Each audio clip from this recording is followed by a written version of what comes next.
Welcome to Sawbones Barbecue. It's July 4th and this is our inaugural video. We're gonna cook some pork tacos today. I'm your host, Sawbones, and on the camera is fucking Todd. We're gonna go over a few things, but a couple of disclaimers first. Number one, yes, we're smoking inside a garage, which is not terribly bright.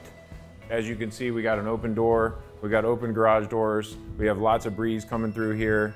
So just a word to the wise, don't use a smoker indoors, not very safe. My pieces of advice on that are, number one, don't do it. And number two, if you are gonna do it, get yourself a CO detector. I got this on Amazon for 40 bucks. It's not fancy. And right now our CO is 9 parts per million. So we're not gonna kill ourselves, we're just fine. But word to the wise, don't use a smoker in your garage. Hopefully now we won't have any keyboard warriors telling us how stupid we are to have this indoors. Second disclaimer, we are amateurs, we are not professionals. The number of barbecue competitions I have won is 0. Coincidentally, that's also the number I have entered. So if you are a barbecue pro and you have your own custom offset smoker, you know that you're towing behind your turbo diesel rig to take your team to the latest competition, congratulations, you're awesome. You're way beyond us. This video is probably not for you. So this is kind of geared toward people that are new to smoking, learning how to use a pellet smoker, and we kind of want to get the most out of it. We're average dudes that like go to Ace Hardware and buy stuff. This is not professional. And we're gonna talk about meats, techniques, and a little bit about equipment. Basic stuff, not real fancy cooking. Today is gonna be pork tacos, and we're gonna go inside and get started on how to cook those. All right, so for our pork tacos today, we're gonna be cooking a boneless pork collar, which I got from Snake River Farms. They deliver frozen, it's like 2-day shipping for 10 bucks, pretty good. This is my favorite source of pork these days. However, you don't have to use this. You can use any kind of pork shoulder. You know, you can pick some up from Costco. Any kind of pulled pork will work for this recipe. But today we're gonna do the pork collar. This is nice because it's a little smaller. It's only about 3.5 to 5 pounds. So you can do a shorter cook and get it done in one day, which is nice. So that's gonna be our meat, and then we're gonna make a marinade for it here. So this is a pretty simple marinade. It's based on apple cider vinegar. So we're gonna put 12 ounces of that into our mixing dish here. That's about 12 ounces. I've also seen some recipes where people do this with like beer, like Mexican lager or something, but I personally like it better with kind of an apple juice or apple cider mixture. Now we're putting in some garlic cloves. I'm way too lazy to do mincing these days, so I just use these little pre-frozen guys, put a couple, 2 or 3 of them in there. Get some garlic flavor and a little generous dash of lime juice to get some acid in there. And then for our dry ingredients, we got a 1/4 cup of brown sugar, 1 tablespoon of salt, just any old table salt. And then for the taco flavoring, we've got a tablespoon of ground cumin, and we've got a tablespoon of chili powder, just plain chili powder. And if you want to add little extra flavors, if you want a little bit more heat, you can do some cayenne pepper. If you want a little smokiness, you can add some chipotle. So I'll do a little bit of both of those today just for fun. So a little dash of cayenne in there. We'll do just a little bit of chipotle, give it a little bit more smoky flavor. Yeah, that's gonna be tasty, I think. And that is our marinade. So we've got the pork collar in a Ziploc bag. We've got the marinade all mixed up. We'll just dump that in there.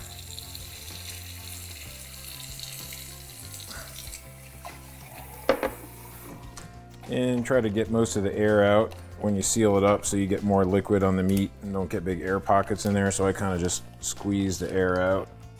Put it into a little baking dish that's not much bigger than the meat, so it kind of holds the liquid around the meat like that. And then this is ready to go in the fridge. And I usually try to marinate this overnight. So you want to get maybe 8 hours at a minimum, 12 hours is nice. And then if I'm passing through the kitchen, I'll occasionally flip it over just to get the juices on the other side. So maybe every couple hours I'll kind of turn it a little bit. But we want to get lots of good juice on the meat, and 8 to 12 hours is pretty good for the marinade. So this is ready to go in the fridge. And then I did another piece last night that's ready to cook for us today. So it's gonna look like this when it comes out after the marinade. 8 to 12 hours, it looks a little brown, which is normal. Put the probe in there to watch our temperature. And then the marinade does not go down the drain. The marinade gets saved because this liquid is also gonna be our injection, which is gonna be important to get some flavor on the inside of the pork. So we're gonna save this marinade and stick it in the oven on the lowest setting just to keep the juice warm, and it'll be ready to inject into the meat when we get to that part of the cook. All right, so we've got the pork on the smoker. We're cooking on the Traeger today. This is a pretty good smoker. I've had this one for about 5 years. Working pretty nicely. So our temperature is 225 degrees. I cook it towards the top rack where the smoke's a little bit better. In terms of monitoring the temperature, we're gonna use a meter probe here, which is wireless, so you can kind of monitor that from your phone if you're not around while you're cooking. And then we're also gonna use the one that comes with the Traeger, which is on this little wire here that goes inside the smoker. So that allows us to check 2 different parts of the meat and kind of compare the temperatures. And then also I've just got a little handheld instant read if we want to just stick that in the middle of the pork and check temperatures elsewhere. This is real easy. I like this one. This is a ThermaPen from ThermaWorks. Pretty quick read.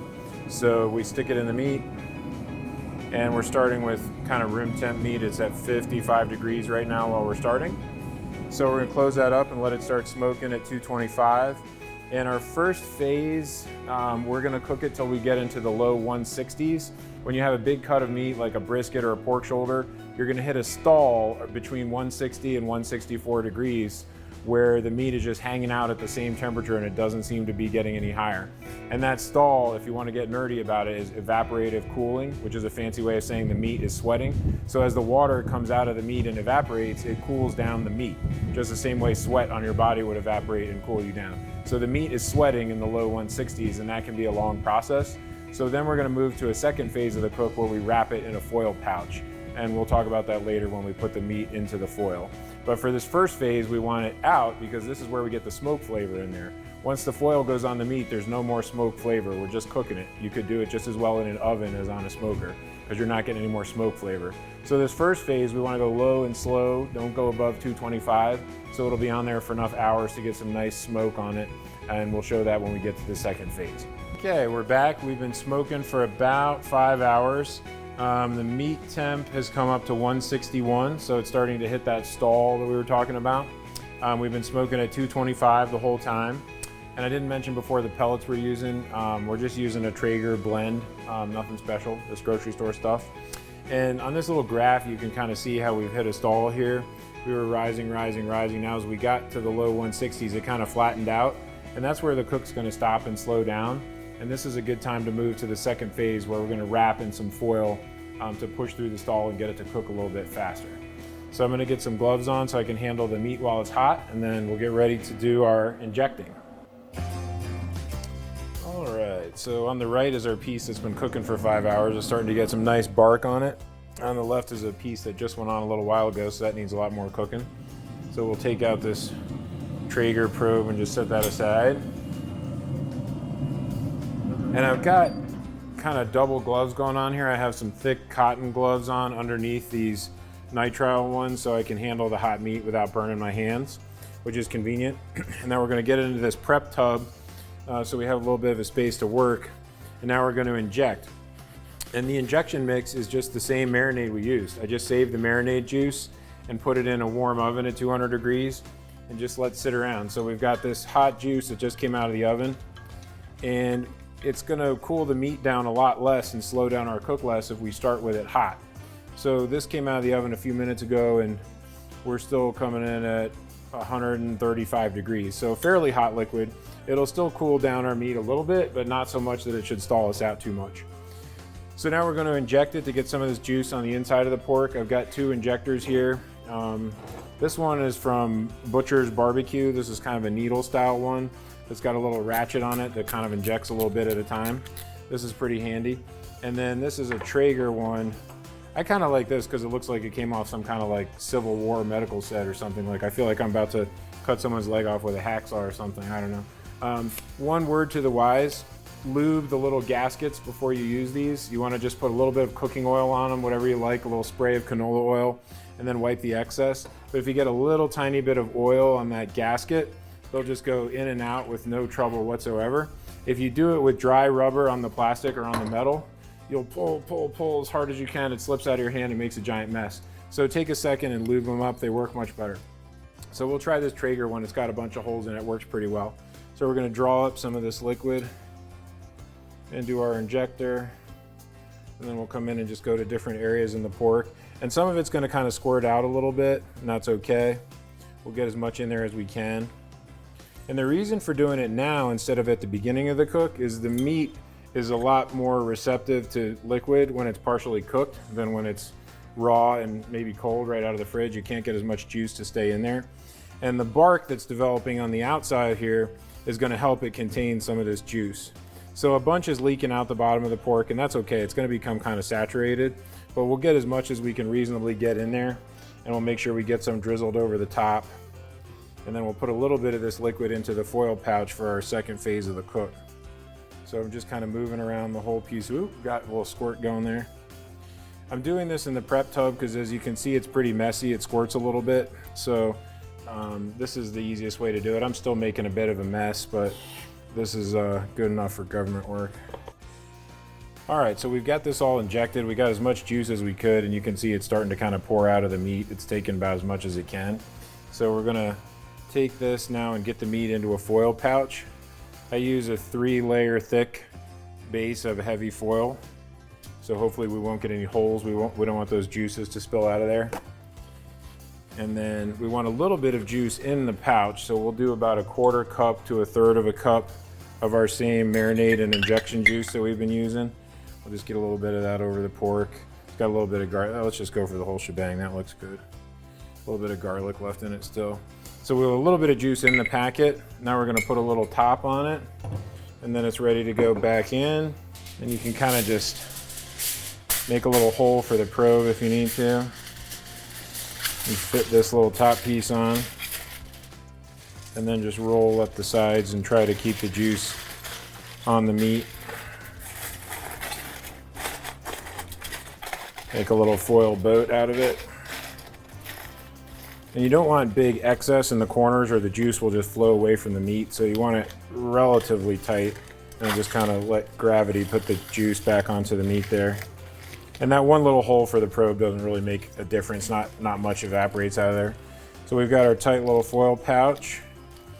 And then this guy's ready to go back in for the second phase. And we'll lose a little bit of temperature from this process, and that's okay because it's going to catch up really quickly once it gets back in here. So we'll get that back on the top of the smoker, and we'll just throw an extra probe on the thinner side of the meat in case we need to check that side for temp. And then we'll close it up because if we're looking, we're not cooking. And now we're ready to let that sit until we get to about 199 to 201, somewhere in there will be our finishing temperature.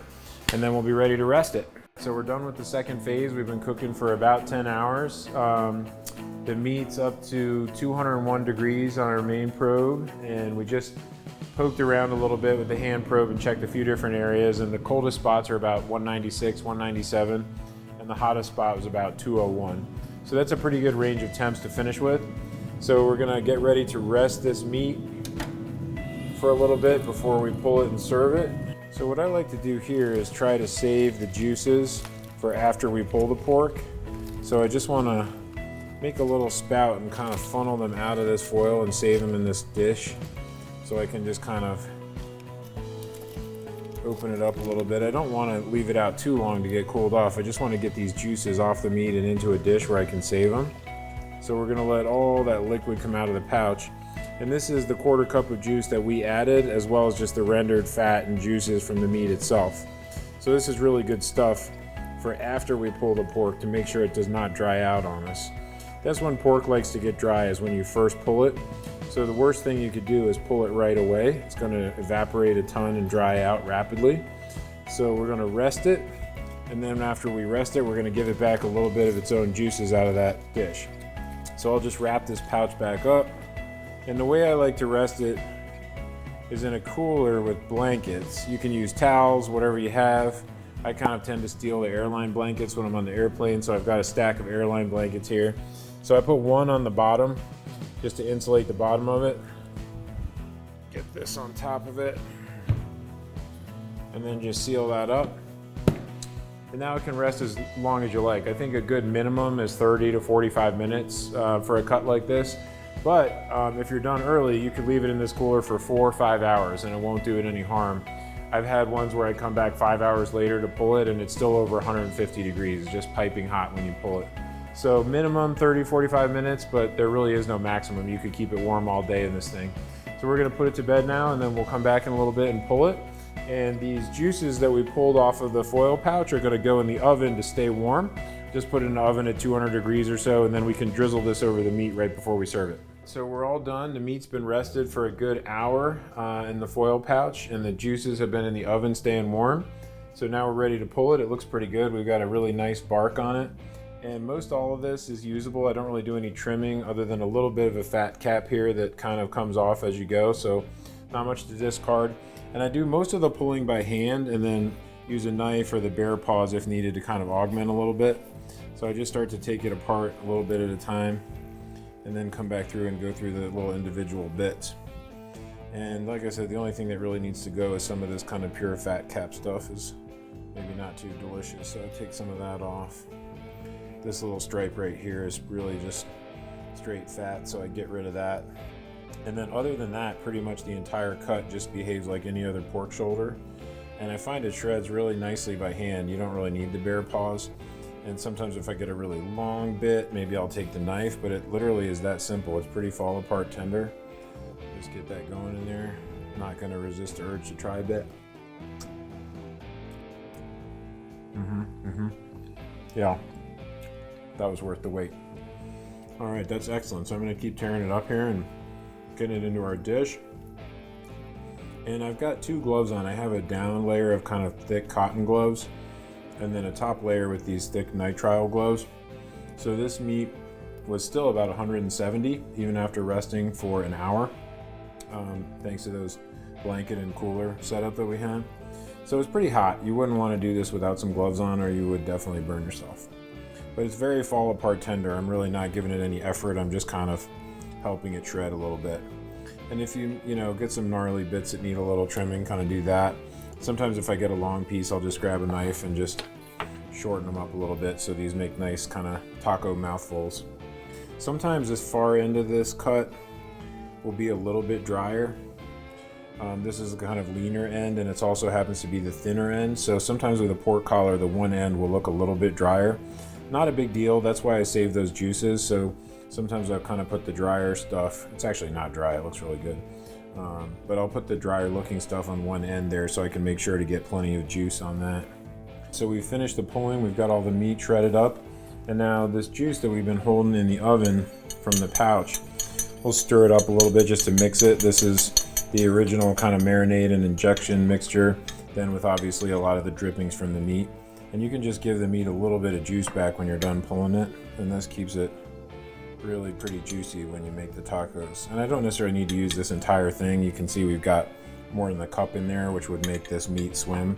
So I'm gonna use maybe a 1/4 cup or a 1/3 cup or something. I just wanna drizzle this over, especially any bits that we thought were slightly dry. Although I tasted one and it's really not dry, but this still won't hurt to give it a little bit of juice back. But I'm thinking that's probably about enough right there. I think we're ready to set up our spread and eat it.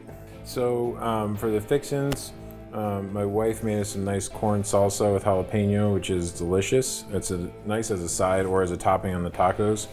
And I like that we got regular salsa, mango salsa, cotija cheese, which is delicious on this, and cilantro. My preferred way to make them is with a little bit of the corn salsa, the ground up cotija cheese, a little spoonful of the mango salsa, and some cilantro. That's how I do them. And then I like to put a little bit of Serrano hot sauce on them. That's pretty tasty too. This is a kind that I really like. All right, so we're all done. Here's the finished product. We got our pork collar tacos and our corn salsa. Came out pretty well, I think. We're gonna give it the old taste and see if it measures up. I like to put a little bit of the corn salsa right on the tacos, although it makes a pretty good side dish too.